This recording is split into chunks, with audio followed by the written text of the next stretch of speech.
Adakah ASB halal? Di Johor, ASB telah difatwakan ataupun ada fatwa? Tidak difatwa, disenyapkan. Kalau senyap kita bincanglah. Pada fatwa saya tak mau menimbulkan kontroversi di negeri ini. Ya, kalau tak ada fatwa saya ceritalah. Ya, saya cerita akademik. ASB difatwakan oleh Majlis Fatwa Kebangsaan sebagai harus, dengan syarat pembaik kuliah mesti dibuat. Syarat tu dilupakan oleh orang awam dan tidak dipastikan dan diketahui oleh orang awam dengan jelas. Okey. Kemudian Majlis Fatwa Selangor memfatwakan ASB sebagai haram. Majlis Fatwa Perak memfatwakan ASB sebagai harus. So, apa cerita ni? Untuk tuan-tuan faham, kita kena tengok dari sudut kuasa undang-undang. Siapa yang paling berautoriti dalam bab duit di Malaysia? Mana yang paling berautoriti? Majlis Fatwa Kebangsaan atau Majlis Fatwa Selangor atau Majlis Fatwa Perak, atau yang keempat, Majlis Penasihat Syariah Suruhanjaya Security Malaysia. So, Majlis Penasihat Syariah Suruhanjaya Security Malaysia memfatwakan tak ada fatwa untuk ASB itu patuh syariah. Kena faham Semua saham amanah yang ada di Malaysia akan melalui Suruhanjaya Security. Kalau halal, Majlis Penasihat Syariah akan bagi dia logo halal, cok, ataupun bagi nama patuh syariah. Mana-mana yang tak diberi nama patuh syariah, automatically ia tidak patuh syariah, walaupun tidak diisytiharkan. ASB tidak termasuk dalam senarai saham amanah yang patuh syariah oleh Suruhanjaya Security. Bukan saya. Jangan cakap pandai Zarudin nak lawan fatwa. Bukan saya. Majlis Penasihat Syariah Suruhanjaya Security Malaysia. Tuan-tuan tak percaya, tuan-tuan buka www.sc.com.my. Cari saham amanah yang patuh syariah mana, ada nama dia, semua nama dia ada. Amanah Saham Bumi Putra, Saham Amanah Nasional, Saham Amanah Saham Didik, Amanah Saham Wawasan, Amanah Saham Satu Malaysia, semua tak ada dalam yang patuh syariah. Nak marah-marah Suruhanjaya Security, bukan saya pun sampai je. Sebab itulah dari sudut autoriti dan undang-undang, yang paling powerful sekali nak memberi fatwa tentang perkara ini adalah Majlis Fatwa, Majlis Penasihat Syariah Suruhanjaya Security, number 1. Nombor 2 siapa? Majlis Fatwa Negeri. Nombor 3 barulah Majlis Fatwa Kebangsaan. Majlis Fatwa Kebangsaan tak ada kuasa, dia hanya badan penasihat semata-mata. Tuan-tuan tanya saya, pendapat peribadi saya bersama-sama dengan Majlis Penasihat Syariah Suruhanjaya Security Malaysia. Tapi kalau tuan-tuan habis nak letak mana ustaz? Letaklah di dalam saham amanah yang baru dikenalkan oleh PNB. PNB dialah yang menubuhkan amanah Saham Bumi Putra, dan dia juga tubuhkan satu lagi saham amanah yang bagus, yang patuh syariah. Namanya Amanah Hartanah Bumi Putra. Singkatannya AHB. Kalau tuan-tuan ada tengok TV, tuan-tuan ingat tak ada satu iklan ni, ada seorang makcik ni, dia pergi dekat satu bangunan tinggi dekat Kuala Lumpur. Dia pun sibuk cakap kat gad tu, ni ubah pasu ni kat sana, ni ubah sana. Ingat? Faham tak iklan apa tu? Iklan Amanah Hartanah Bumi Putra lah. Maknanya bila tuan-tuan masuk, tuan-tuan melabur dan memiliki sebahagian kecil daripada bangunan yang besar tu. Tapi janganlah action sangat, nak suruh tukar langsir lah, basuh lah, tak. Kecil sangat, 0.0001% je. Kecuali tuan-tuan beli 80 juta, lain lah. Tapi tak boleh pun nak beli banyak tu. Beli ada limit dia. Minimum RM500, maksimum tak salah saya berapa ribu, tak ingat dah saya. Yang itu dah 3-4 tahun berada di pasaran Malaysia. dan dia punya pulangan dia nampak agak bagus juga. Setahun 9%, macam yang itu saya rasa okey lah. Saya sendiri pun melabur dekat situ juga. Sebab dia dah disahkan patuh syariah, saya tak, dah ada cop, saya ambil lah. Jadi kalau tuan-tuan nak yang lain, tuan-tuan letaklah dekat tabung haji tu. Kemudian nak lain-lain lagi, letaklah dekat mana-mana akaun pelaburan Islam di bank-bank Islam. Habis. Itu ASB. Yang seterusnya, hukum kita tak menyokong orang yang nak tegakkan hukum Allah. Adakah dikira jual agama? Tengok keadaan. Sebab hukum Allah ni ada yang tat'i, ada yang zanni. Yang tat'i ni maknanya yang memang putus kena buat. Contohnya hukum Allah adalah mesti solat. Ada orang yang tak sokong untuk kita ajak solat. Itu memang masalah jual agama lah tu. Tapi kalau hukumnya adalah hukum yang boleh diperbezakan pendapat, itu lain cerita. Tengok keadaan dia. Kalau umum sini payah, dia kena spesifik lah. Skim pinjaman kerajaan terbahagi kepada Islamik dan konvensional, tetapi kedua-duanya menawarkan bayaran balik bersama faedah 4% secara tetap, tiada BLR. Jawapan dia wajib ambil yang Islamik. Memang nampak sama, tapi sepatutnya tak serupa. Sebab yang konvensional dia tidak betulkan akad dan tanggung dan rukun dan syarat dia. Macam orang lelaki yang berkahwin dengan perempuan, tak ada saksi, tak ada wali, berdua-duaan sahaja. Perempuan pun kata, aku terima nikah, aku nikahkan diri aku kepada engkau wahai kekanda, dengan mas kahwin RM80 hutang. Sah. Siapa cakap sah? Dia orang cakap. Hukumnya itu adalah perkahwinan yang tak sah. Lalu kalau berlaku persetubuhan, dia adalah zina. Tetapi kalau kontraknya betul, wali datang, aku nikahkan engkau dengan anak perempuanku yang bernama sekian si bin si Fulan binti si Fulanah dengan bla bla bla bla. Sah, ada saksi, ada qadhi, ada pengantin, ada suami, sah. Bila sah, tanggungjawab pun jalan. Yang pinjaman secara Islam ini dekat kerajaan, dia telah betulkan kontrak tu supaya jadi yang sah. So bila dia sah, dia ada tanggungjawab yang berbeza berbanding yang tidak menggunakan yang sah. So sebab itu, bila dinamakan Islamik, dia dah tanggung ke akhirat. Tuan-tuan mesti ambil cerita. Walaupun kos dia 4%. Macam perempuan tadi, dia kahwin secara sah. Yang perempuan ini kahwin secara tak sah. Yang tak sah ni bila berkahwin, melakukan persetubuhan, mengandung dia buncit kat perut ke buncit kat kepala? Kat perut juga. Yang sah pun dekat perut juga. So dua-dua buncit dekat kepala, kat perut, tak bukan kepala. So ini menunjukkan kesan-kesan dia nampak macam sama. Ini 4%, ini pun 4%. Tapi 4% ni cara halal, 4% ni cara haram. Itu saja. Yang seterusnya,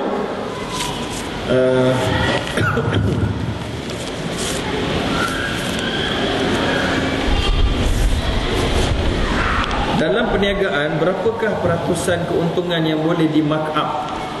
Jawapan dia dalam hadis Nabi menjelaskan peratusan keuntungan terpulang kepada harga pasaran. Kalau 100%, 100% lah. Kalau 2000%, 2000% lah. Ini berdalilkan kepada hadis riwayat Abu Daud. Seorang sahabat membeli 2 ekor kambing dengan harga setengah dinar setiap seekor. Lalu dia jual seekor dengan harga 1 dinar, 100% untung. Dia balik jumpa Nabi, Nabi puji dia. Ini menunjukkan jualan 100% untung. Kalau ia harga pasaran, ia adalah sah. Yang penting harga pasaran tidak ditipu dan dimanipulasi oleh spekulator-spekulator. Ya, itu saja jawapan ringkasnya. Tuan-tuan dah penat, saya pun dah penat ni. Ya. Ustaz, betul ke pernah fatwa ni? ASB dah bagi tahu. Okey, ni last last.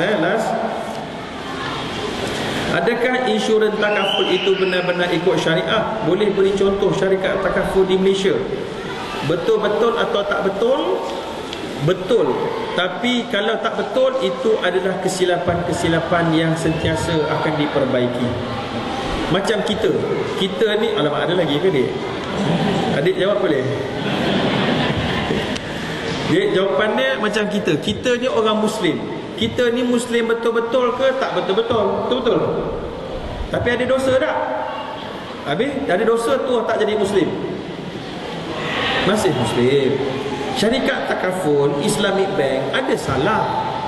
Tapi salah tu salah yang ada kala tak sengaja, ada kala salah sebab orang yang tak faham.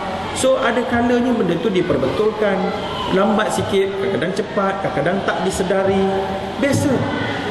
Saya menjadi penasihat beberapa bank dulu, sekarang tak ada. Tak larat dah. Dan ada beberapa buah bank yang melakukan kesilapan. Kita bincang, pulang balik duit pada customer, juta-juta kita pulangkan balik. Tahu? Bukan kata bank tak akan pulangkan duit, pulang, kita pulangkan. Baik. Jadi contoh syarikat takaful yang ada di Malaysia ada banyaklah.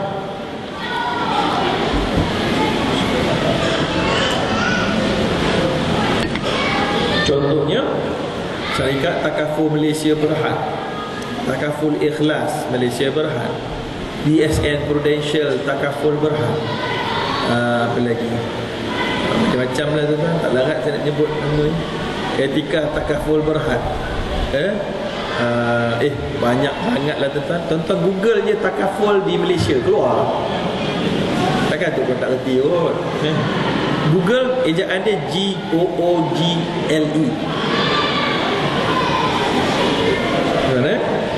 Ada loan rumah yang package Islamik tapi guna BLR. Masa sign offer dah akad jumlah bayaran balik kurang daripada jumlah pinjaman. Dia lebih banyak daripada pinjaman. Yang Islamik dia tak guna BLR untuk dapat untung. Dia guna BLR untuk bagi diskaun. Beza.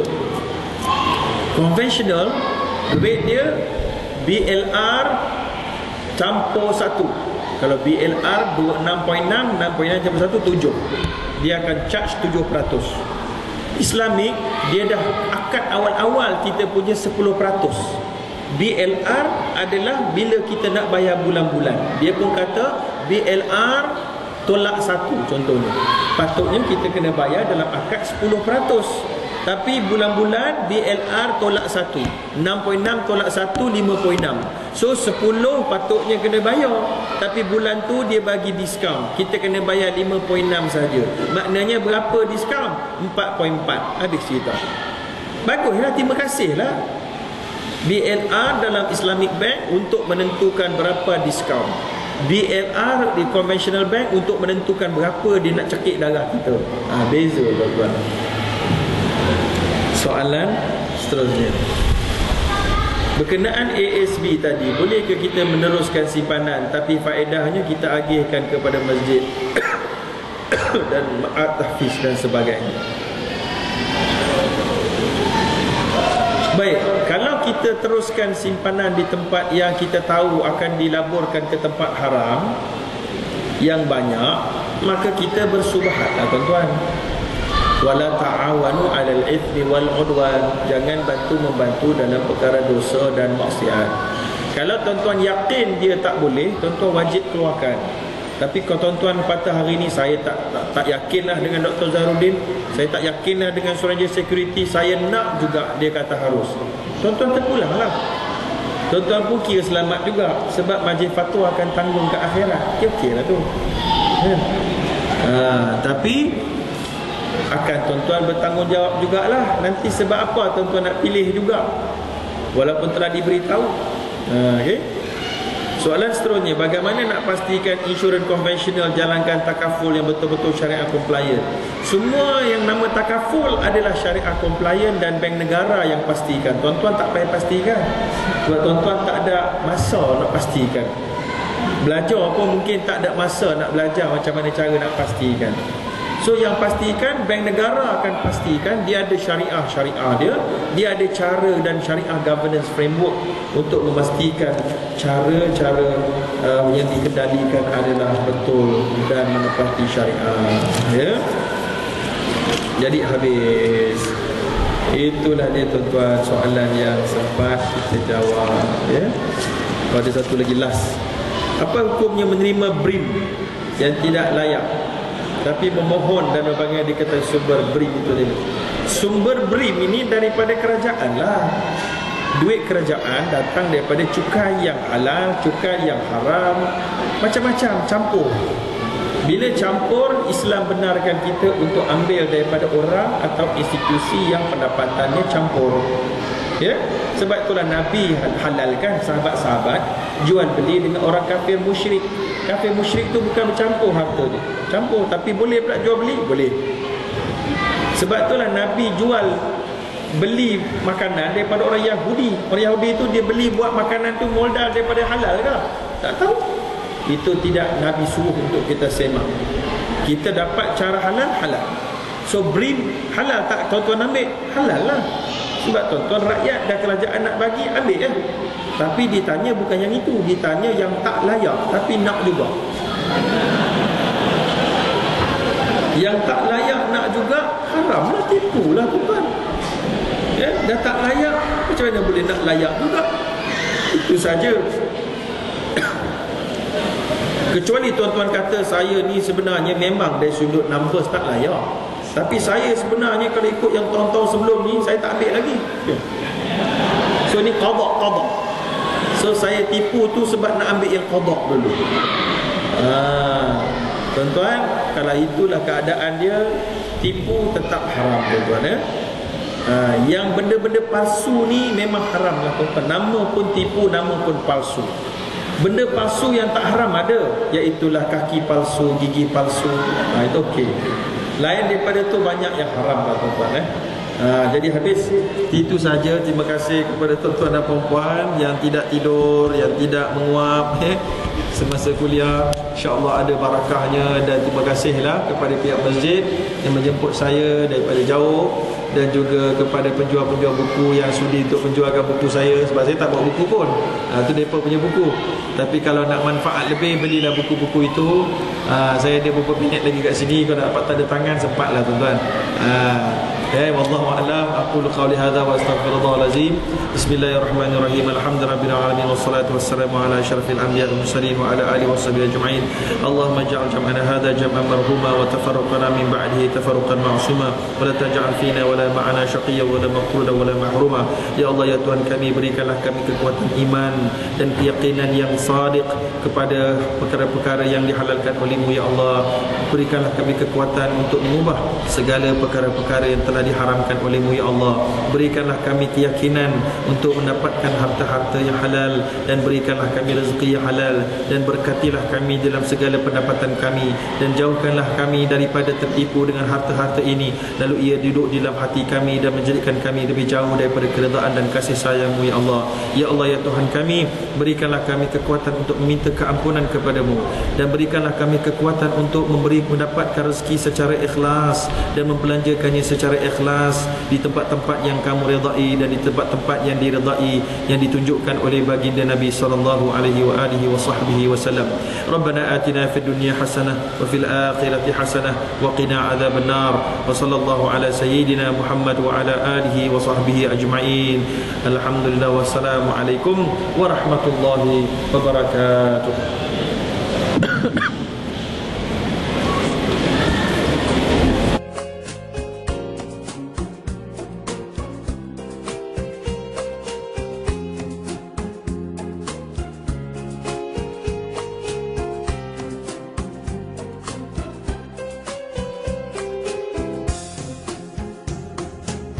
لو كان بيننا الحبيب لدنا القاصي والقريب من طيبة قبل المغيب طالبا قرب الحبيب بقربه النفس تطيب وتدعو الله الحال